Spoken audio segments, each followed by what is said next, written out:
Hello folks, and welcome to another video by 1960s and 70s Chronicles of a Golden Era.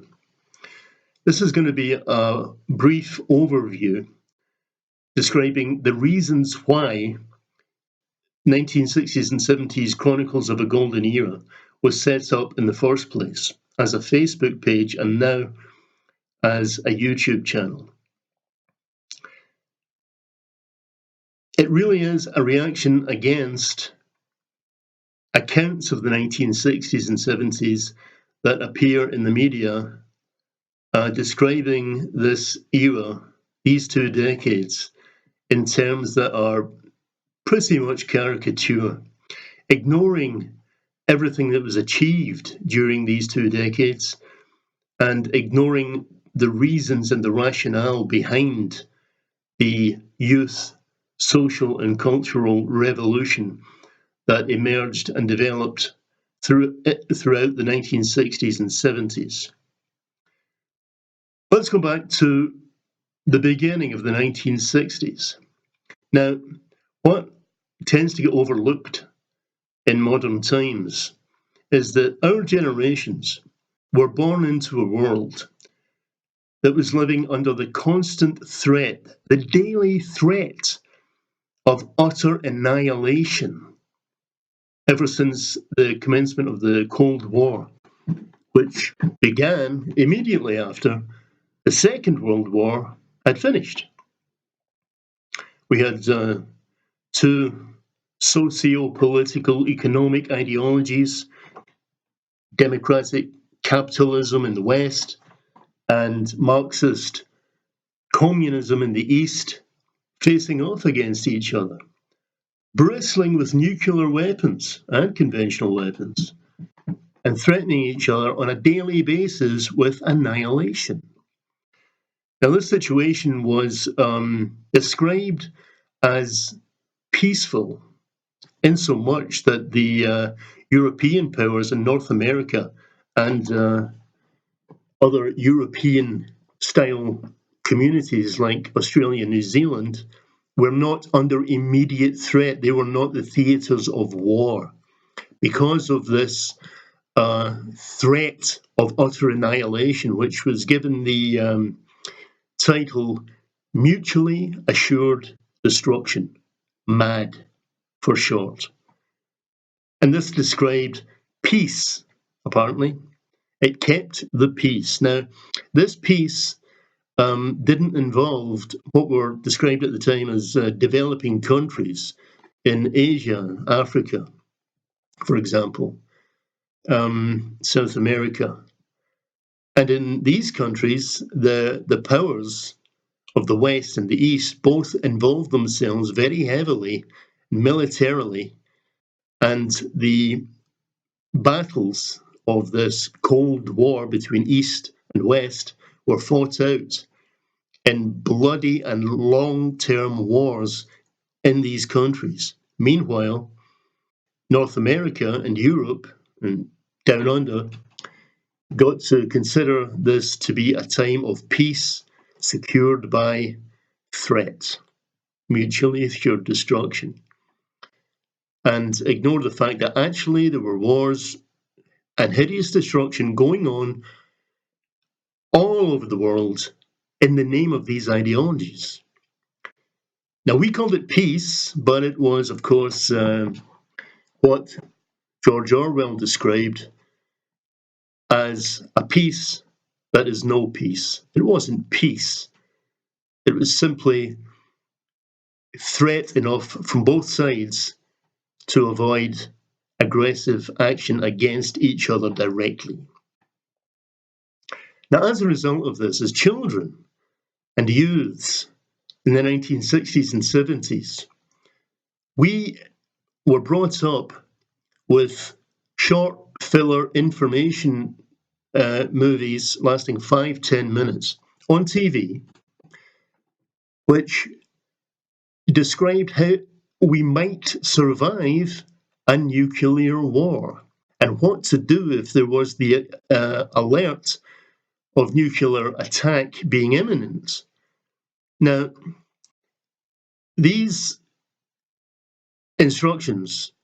If I were to give the pamphlet to some young person today and tell them that these were written by the Monty Python team as a Python sketch, they would read it, laugh their heads off, and believe that, yes, this must have been by Monty Python. I'm pretty sure that some, if not all, young people today would have that reaction and believe that these instructions were Python-esque and designed as a joke. Because the instructions were, in Britain anyway, that we should whitewash the windows of our houses and within the house build a lean-to from the doors from the interior of the house.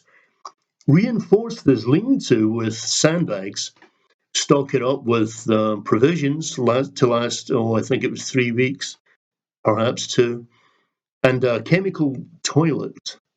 And then take yourself and any other householders, the members of your family or whoever else lived in the house, and squat within this lean-to for these 2 or 3 weeks after the bomb or bombs had struck.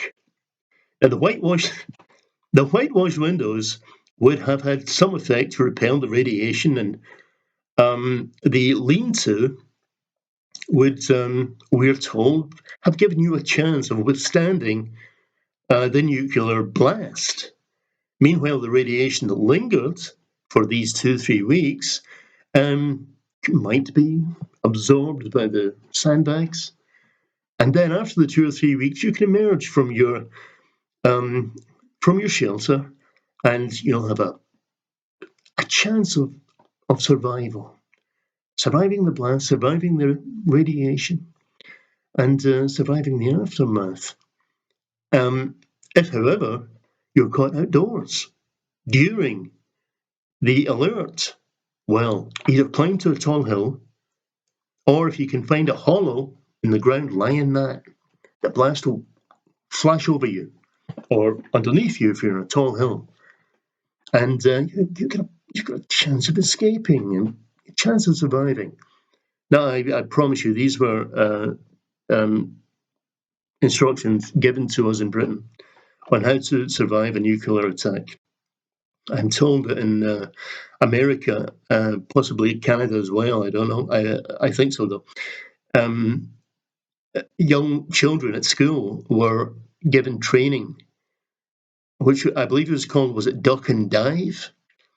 In which they were told to, in the event of a air raid warning of a nuclear attack, dive under their desks and wait for the alarm to go. Diving under their desks apparently gave them a chance of surviving a nuclear bomb. But I promise you, this was the world that we were born into and grew up around. Now, not surprisingly, as the first generations really to be kind of born and brought up in this kind of environment, we were the first generations to say, no, this is ridiculous. We can understand human aggression. We can understand conflict. It's always had that in human history, wars and so forth. Okay.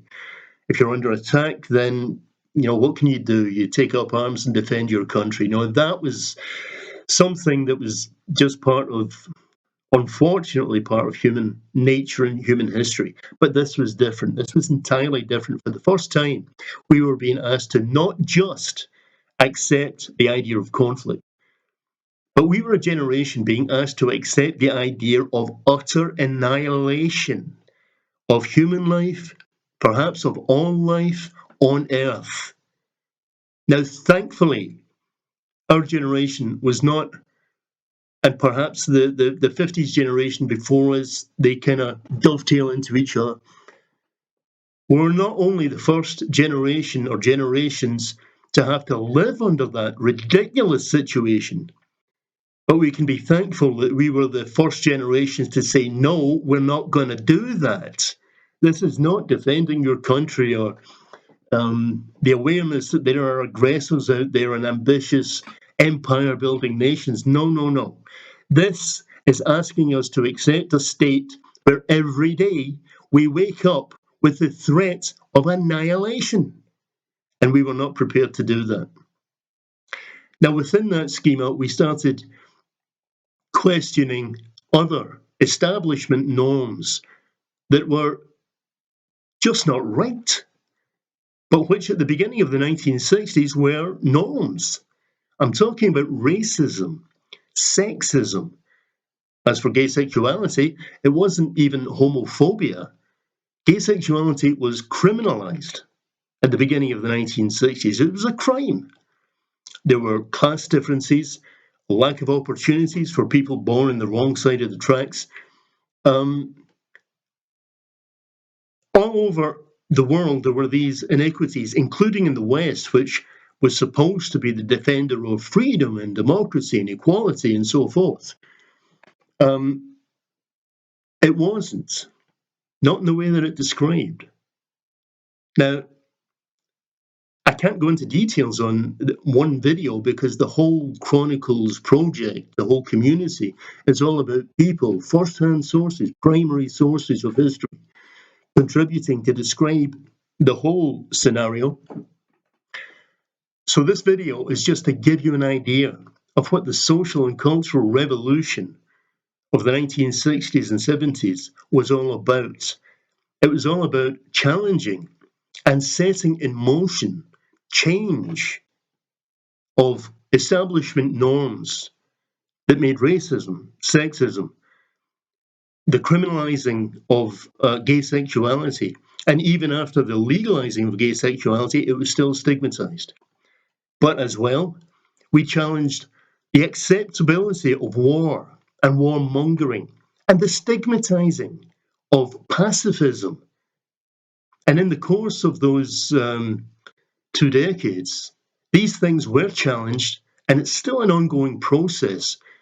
But we set in motion what has been achieved today.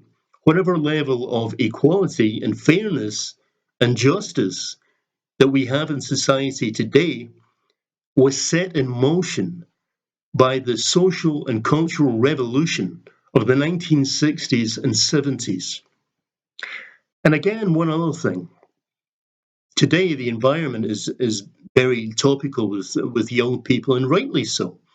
Although perhaps, again, it's something that our generation get blamed for causing. This again is not true, because environmental issues were something else. They were another thing that were addressed in the culture, especially the music of the 1960s and 70s. There were many songs and movies and other demonstrations of awareness of environmental issues. I can't go into the list just now, that's another video, but I would recommend, for example, a favourite movie of mine, Silent Running, starring Bruce Dern. Powerful, powerful environmental message, but there are so many songs as well by the artists of this era, the 1960s and 70s, which addressed those issues and which addressed sexism, racism, gay sexuality, and all injustices, inequalities, and unfairness. And in that way, our culture, especially our music, was more than just entertainment. It was an education. We got ideas that stimulated us to think and discuss. They were never dogmatically put. We were never finger wagged or browbeaten into this is the way to think, that's the way to think. No, no. The education through music and other culture from our era stimulated thought, it stimulated discussion, it opened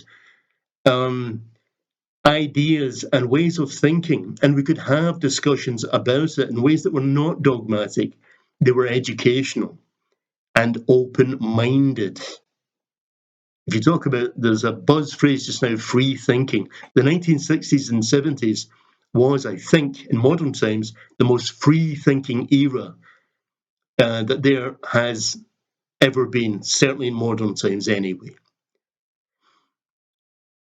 Already, this video is 15 minutes long, but you can tell I'm passionate about it. But I have to draw close to it just now. What can I say? I'm going to end with a line from the first ever posting on 1960s and 70s Chronicles of a Golden Era.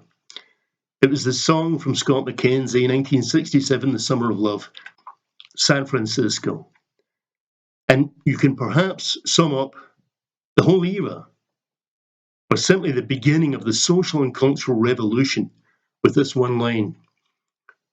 There's a whole generation with a new explanation. And it led to the social changes and political changes and the fairness and justice and equality that we have today. It's not finished, it's a work in progress. But let's have a nod of homage to the 1960s and 70s, because it was our decade, the golden era, that set these changes in motion. And that is one big reason why we refer to this as the golden era. I better stop now and say again, thank you for being part of this community, and take care.